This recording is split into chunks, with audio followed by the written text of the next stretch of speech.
Patient को ले जा रहे थे तो रास्ते में डिलीवरी हो गया। रास्ता खराब होने के कारण पेशेंट हॉस्पिटल तक नहीं पहुंच पाए। डिलीवरी गाड़िए में हो गया, फिर पहुंचाए किसी तरह अच्छा स्वास्थ्य केंद्र। फिर हुआ था। हाँ, वो रास्ता खराब होने के कारण और एम्बुलेंस ये कर्रा से आता है ना तो लेट हो जाता है, इसके वजह से ऐसा हो गया।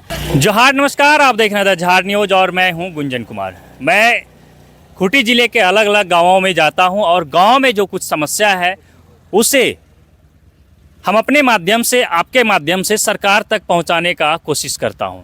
तो आज हम अभी कर्रा प्रखंड क्षेत्र में हैं और ये डुमरगढ़ी गांव है। कौन सा पंचायत पड़ता है? डुमरगढ़ी पंचायत का डुमरगढ़ी गांव ही है जहां हम अभी पहुंचे हैं। काफ़ी संख्या में यहां ग्रामीणों को देख रहे हैं हमारे साथ, महिला पुरुष बूढ़े सभी जो है यहाँ अभी मौजूद है। दरअसल इस गांव में बहुत सारी समस्याएं हैं जिस पर सरकार को काम करने की ज़रूरी है। हालांकि ये ऐसा जगह है जहां हर दिन बड़े बड़े अधिकारियों का भी आना जाना होता है। यहाँ लतरातू डैम है, इसी गांव का इस सिमाने पर बगल में है, यहाँ से 200 मीटर की दूरी होगी। जिस डैम में राज्य के बड़े अधिकारी भी आते हैं, ज़िले के भी अधिकारी आते जाते हैं, लेकिन रास्ता उनके लिए अलग है। और जो रास्ता है वो बेड़ों से होकर अगर कोई आए तो फिर डैम तक आसानी से पहुंच पाएगा।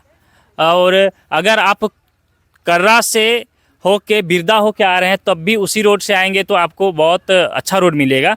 लेकिन इस गांव में आने के लिए अगर आप आएंगे बिरदा से होकर, इधर लगभग 4 किलोमीटर की दूरी है, तो आपको 4 किलोमीटर की दूरी तय करने में लगभग 40 मिनट से 45 मिनट लगेगा, क्योंकि रोड बिल्कुल ही ख़त्म हो गया है, टूट कर ख़त्म हो गया है। और इसी का नतीजा रहा कि बीते दिनों जो है यहाँ के एक डिलीवरी पेशेंट महिला थी, जिसे लेकर एक ऑटो चालक अभी हमारे साथ यहीं हैं, बात करेंगे। तो ऑटो चालक उन्हें जो है हॉस्पिटल तक लेकर जा रहे थे।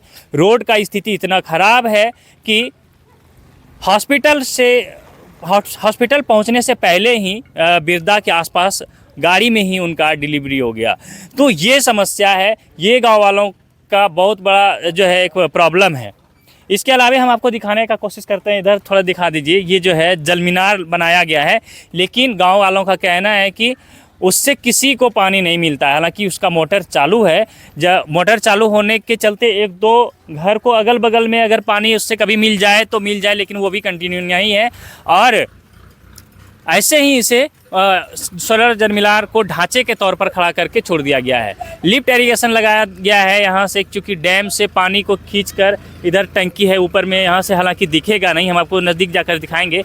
तो वहाँ पानी को जमा करना था ताकि वहाँ से किसानों को सिंचाई के लिए सभी जगह सभी तरफ खेतों में पानी पहुँचाया जा सकता था, लेकिन वो भी चालू नहीं है, बंद पड़ा है। तो इस तरह से लगातार इस गांव के लोगों को ठगा जा रहा है। आप ऐसे दूसरे शब्दों में अगर कहें तो गांव का लोग जो है लगातार योजनाओं के नाम पर अब तक ठगे जा रहे हैं। इन्हें योजनाओं का कोई लाभ मिलता नहीं दिख रहा है। खैर, हमने बहुत बोल दिया, अब हम गांव वालों से ही बातचीत करके जानकारी लेते हैं।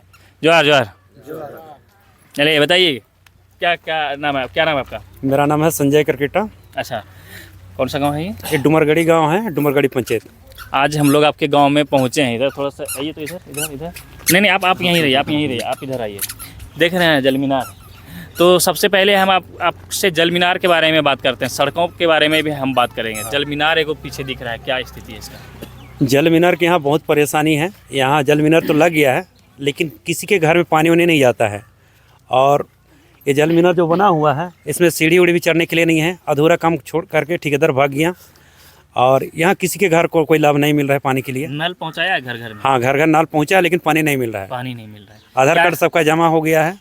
तो क्या लग रहा है कि योजनाओं का लाभ मिल रहा है पूरा तरह से? नहीं, ये लाभ हम लोग को पूरी तरह से वंचित है, लाभ से वंचित हम लोग है। लाभ से वंचित है। तो ऐसा नहीं लग रहा है कि योजनाओं के नाम पर गाँव वाले ठगे जा रहे हैं? हाँ, इसमें तो हम लोग पूरे ठगे जा रहे हैं। सरकारी योजना दे रही है, लेकिन शायद बिचौलिया यहाँ क्या खा पी रहे हैं, जिसकी वजह से यहाँ के लोगों को बहुत दिक्कत है। अरे, दूसरा एक और सवाल था कि आपके गांव में आने के लिए सड़क मार्ग का क्या स्थिति है? हमारे गांव डुमरगढ़ी से बिरदा यहाँ 5 किलोमीटर दूरी है और स्वास्थ्य केंद्र भी वहीं है बिरदा में। और आने जाने लोगों के लिए बहुत ही दिक्कत पड़ता है। हम लोग दिन प्रतिदिन रात और दिन बिरदा आना जाना पड़ता है। बच्चे लोग को स्कूल आना जाना उसमें भी काफ़ी दिक्कत होता है। दिन प्रतिदिन एक्सीडेंट हो रहा है। और हम लोग जो कुछ भी सामान खरीदना पड़ता है बिरदा जाना पड़ता है। साग सब्जी से लेकर जितना भी बला बुला तेल ओल हर एक ज़रूरत हम लोग को बिरदा से मिलता है। और जितना का बोलते हैं पेशेंट उसेंट को भी ले जाना है तो रात या दिन बिरदा हम लोग को जाना पड़ता है। बिना बिरदा गया है हम लोग का काम नहीं हो पाता है। और सड़क खराब है तो सड़क दिक्कत इतना है। खराब है कि हम लोग कम से कम 40-45 मिनट लग जाता है हम लोग को यहाँ बिरदा पहुँचने के लिए। चलिए, तो गांव वाले जो है बता रहे हैं योजनाओं के बारे में और सड़क मार्ग के बारे में। सड़क मार्ग पर ही हम एक बार चर्चा कर लेते हैं। ये व्यक्ति जो है, हम अभी ऑफ कैमरे में जब हम इनसे बात कर रहे थे तो ये हमें इन्होंने हमें बताया कि ये ऑटो चलाते हैं। और एक दिन ऐसा, अभी 2-4 दिन पहले एक ऐसा समय आ गया कि एक डिलीवरी पेशेंट महिला को लेकर इन्हें हॉस्पिटल जाना पड़ रहा था। तो क्या कुछ हुआ सड़क, जब आप डिलीवरी पेशेंट को लेकर जा रहे थे तो क्या स्थिति रहा सड़कों का? मेरा नाम सोहन मुंडा है, हम डुमरगाड़ी का है। आपको जोहार। पेशेंट को ले जा रहे थे तो रास्ते में डिलीवरी हो गया, रास्ता ख़राब होने के कारण। कितना ख़राब है कि नहीं पहुंच पाए? वही 40 से 45 मिनट लगता है, जो 10 मिनट का रास्ता है उसमें पहुंच नहीं पाए। और रोड रास्ते कितना में खराब है कि इतना बहुत ज़्यादा ख़राब है, हम्म। बहुत गाढ़ा डिब्बा है, बहुत बहुत ख़राब गाढ़ा है। डिब्बा हाँ, तो फिर हॉस्पिटल तक नहीं पहुंच पाए पेशेंट? हॉस्पिटल तक नहीं पहुंच पाए, डिलीवरी गाड़िए में हो गया, फिर पहुंचाए किसी तरह अच्छा, स्वास्थ्य केंद्र। फिर तो ये सुन रहे थे आप गांव वालों को कि क्या समस्या है। हम कुछ गांव की महिलाएं जो है यहाँ उनसे बात करते हैं। जोहार, जोहार। क्या नाम है आपका? मेरा नाम फुलमणि तिग्गा, मेरा गांव का नाम है डुमरगाड़ी। और ये जो 2-4 दिन का समस्या है डिलीवरी वाला, तो उसमें हमारे गांव में या बिरदा तक हमारे एम्बुलेंस का व्यवस्था दे। सरकार से हम अनुरोध करते हैं कि एम्बुलेंस का व्यवस्था दे। एम्बुलेंस नहीं आता इधर नहीं आता है, ये आता है फ़ोन करने से, कर्रा से आता है तो बहुत टाइम लग जाता है उसमें। अच्छा, जैसे कि अभी बता रहे थे कि आदमी इधर आप जिनसे बात कर रहे थे, हम वो बता रहे थे कि एक डिलीवरी पेशेंट महिला थी, उनको लेकर जा रहे थे तो उनको जो है दिक्कत हुआ था। हाँ, वो रास्ता खराब होने के कारण, और एम्बुलेंस ये कर्रा से आता है ना तो लेट हो जाता है, इसके वजह से ऐसा हो गया। और ममता वाहन नहीं आता है इधर? आता है सर, लेकिन मतलब कब लिएगा, वो कर्रा से फ़ोन कर कीजिएगा तो कर्रा से आते उसको टाइम लगता है। तो हम सोचते हैं कि बिरदा में ही एक एम्बुलेंस दे, हमारे ये आसपास के ये पंचायत में दे। और रोड इतना ख़राब है कि मत पूछिए। और जो हमारे बड़े बड़े अधिकारी लोग हैं वो लोग तो उधर रांची बॉर्डर तरफ से आते हैं, रांची होके, और इधर से नहीं आते हैं वो लोग भी इधर से आए कि पता चले कि इतना ख़राब रास्ता है उसको। हम यही कहेंगे। तो इस तरह से जो है गांव वालों का जो समस्या है उनमें सबसे प्रमुख समस्या है कि सड़क नहीं है, जिसके चलते यहाँ एम्बुलेंस को पहुँचना काफ़ी मुश्किल हो जाता है। अगर फ़ोन करें तो खुटी से और कर्रा से एम्बुलेंस यहाँ पहुँचने में देर हो जाता है, और क्योंकि दूरी भी है और सड़क भी ख़राब है। तो ये समस्या है, गांव वालों का मांग है कि क्यों नहीं एक एम्बुलेंस को बिरदा स्वास्थ्य उपकेंद्र पर जो है रखा जाए, ताकि ऐसे ज़रूरी पड़ने पर तुरंत एम्बुलेंस गाँव तक पहुँच पाए। हालाँकि ग्रामीण महिलाओं का कहना है कि जिस सड़क से हम लोग आना जाना करते हैं उसी सड़क से अधिकारियों को भी आना जाना करना चाहिए, ताकि उनको पता चल सके कि सड़क कैसा है और गांव वाले जो रोज़ आना जाना इस सड़क मार्ग से करते हैं उन्हें क्या दिक्कत होता होगा। खैर, हम जिस गांव में हैं ये गांव एक अभी प्रसिद्ध पर्यटक स्थल बन गया है। खूंटी जिले का लतरातू डैम के नाम से प्रसिद्ध है, और लतरातू डैम में गाँव के लोग काम करते हैं कुछ लोग, तो उनमें से लोगों का शिकायत है कि उन्हें सही उचित पेमेंट नहीं मिल पाता है। हम इस बात को लेकर जानने का कोशिश करते हैं, अगर कोई बताने पर एग्री होते हैं तो ठीक है कि उन्हें क्या वेतन भुगतान होता है। आप लोगों में से कौन कौन है? हाँ, क्या नाम है आपका? बुधनाथ कच्छप। अच्छा, आप लोग मतलब ये जो लतरातू डैम है वहाँ काम करते हैं क्या? हाँ, काम करते हैं। उसमें शुरुआत से 5,000 दे रहा था हम लोग के, अभी 2,000 7,000 दे रहा है। और बोलते हैं पैसा बढ़ाने के लिए बोलता है, लेकिन अब बढ़ाया नहीं। 7,000 मिल रहा है ना? 7,000 मिल रहा है। तो कितना घंटा ड्यूटी करते हैं वहाँ? 12 घंटा ड्यूटी करते हैं रात में, मतलब सोने का भी टाइम देता है। क्या काम करते हैं? गार्ड का काम करते हैं। गार्ड का 12 घंटा में 7,000 मिलता है। हाँ, मतलब 4 घंटा 6 घंटा करते हैं, उसके बाद थोड़ा आराम करने के लिए टाइम देता है। तो ठीक है ना, खुश है ना? हाँ, तो खुश हैं। पगार लेकिन काम है। कम है ना, और ज़्यादा मिलना चाहिए। मिलना तो चाहिए ना, इससे रोजी रोटी कहाँ से चलेगा। तो ये जो है यहाँ गार्ड के काम करते हैं लतरातू डैम में। और आप हम तो बोलना चाहेंगे कि पार्क जो है यहाँ पे बना हुआ है, यहाँ पे जितने लोग काम करते हैं उसमें से मेरा वाइफ भी यहाँ पे काम करती है, लेकिन पेमेंट का नाम से अगर बोला जाए तो पेमेंट बहुत कम है और कितना मिलता लगभग 175 रुपये लगभग पड़ता है। कितना मिलता है इससे सैलरी? लगभग 4000 रुपये इसको मिल रहा था, अभी पता नहीं अभी बढ़ा होगा।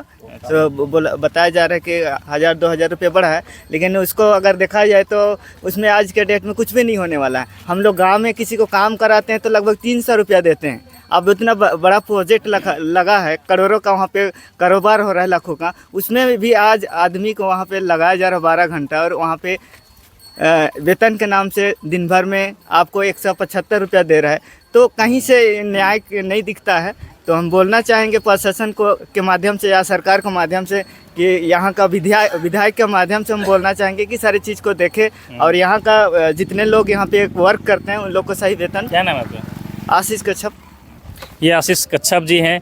तो हमने लगभग गांव की जो प्रमुख समस्या था उस पर चर्चा किया, और इनमें से प्रमुख समस्या जो था पेयजल, सड़क और यहाँ जो है एम्बुलेंस नहीं पहुंच पाता है, उस पर हमने बातचीत किया। और इसके अलावे किसानों के लिए जो व्यवस्था किया गया है लिफ्ट इरिगेशन का, उसमें पानी नहीं मिल पाता है क्योंकि मोटर चालू ही नहीं है। गांव के किसान, बुजुर्ग किसान हैं यार, खेत में ठीक से फसल हो रहा है ना? खेत में कहाँ फसल होए बाबू, लिफ्ट बना है लगभग 4 साल से ज़्यादा ही होते, इधर आ जाइए, इधर आइए। लेकिन जमीन में पानी नहीं आवा थे, चालुए नहीं है, मुकर मशीन चलावे नहीं गाड़े तो पानी कहाँ से हुई? नहीं, तब तो खेती नहीं होता है। खेती नहीं, पूरा कितना बरसात खेत के में पानी- खेती होए कितना खेत लगते। में पानी जाने का टारगेट है?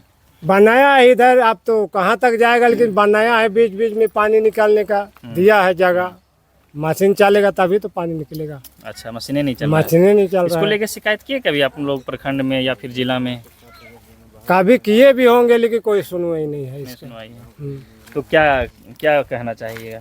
हमको तो यही कहना है कि मशीन को चालू कराते तो अच्छा था, है ना, कि हम लोग गांव वाला खेती करते। डैम बनना है, डैम का पानी में दूसरा का जमीन में सिंचाई होता है केनाल से। अच्छा, तो इसी की वजह से किसी तरह मतलब लिफ्ट लग गया है लेकिन पानी नहीं चला है, मशीन चलबे नहीं किया है। क्या नाम है आपका? मेरा नाम है राम मुंडा, गांव डुमरगाड़ी। तो चलिए, हमने यहाँ के ग्रामीणों से कई समस्याओं पर बात किया, और जो आप लास्ट में सुना खास समस्या, बड़ा समस्या, वो किसानों के सिंचाई के नाम पर यहाँ लाखों रुपये का प्रोजेक्ट लगाया गया है, लेकिन उसका कोई लाभ किसानों को नहीं मिल रहा है। हमने शुरू में कहा था, योजनाओं के नाम पर किसानों को ठगा जा रहा है, ग्रामीणों को ठगा जा रहा है। साफ तौर पर आप कहें तो योजनाओं के नाम पर गांव के लोग ठगे जा रहे हैं। जो भी योजना यहाँ लाया जा रहा है उसका ग्रामीणों को लाभ मिलता हुआ नहीं दिख रहा है। जैसे कि हमने आपको दिखाया पेयजल और पेयजल योजना, इसके अलावे सड़क योजना, इसके अलावे लिफ्ट इरिगेशन सिंचाई के लिए, इन तमाम चीज़ों को लेकर हमने बातचीत किया, ग्रामीणों का व्यू लिया और अब तक ये बात पहुंचाने का हमने कोशिश किया। तो चलिए, इसी तरह से गांव की खबरों के लिए जुड़े रहिए हमारे साथ, देखते रहिए द झार न्यूज़।